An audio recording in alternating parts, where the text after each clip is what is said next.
Someone who worked at the World Bank recently categorized two kinds of approaches to projects there.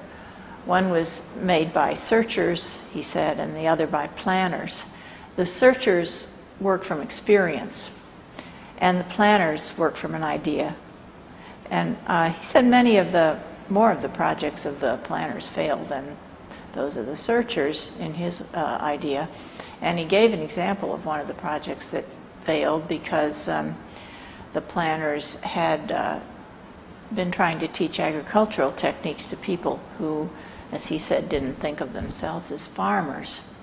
So I was trying to think of how this fits into art, and obviously it's clear that the searchers are the ones that I've often talked to you about, who love to use materials and see what happens in the studio and move from that experience.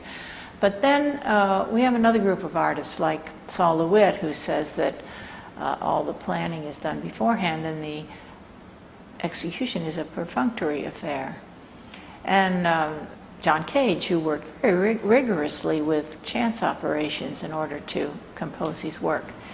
And Markus Raetz is another example, the one I'd like to speak a little more about today, because his work is actually composed of subject matter, but it's very well planned.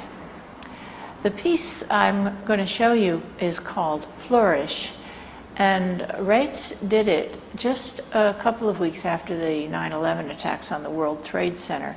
He's a Swiss artist. He was in this country at the time. And the image that he used, the flourish, which you see right here in this work, is from an 18th century book called Tristram Shandy by Lawrence Sterne. And in that book, this image represents freedom. So now that you know that story, I think maybe the work takes on an extra poignancy or an extra strength. But in fact, a lot of people have looked at that work and loved that work, been touched by it, bought it even, who didn't know the story. Raetz himself has said that he uses the subject matter only for himself. He doesn't feel that it's important for other people. And it's a way for him to get into the work. Finally, in thinking about this, I think that there are no real searchers that are pure searchers. There are no real planners that are pure planners.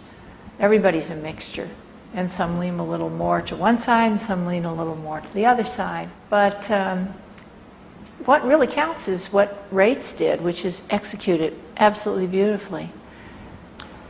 In art, as in life, what really matters is, I think, the execution, not the characterization of your approach to it.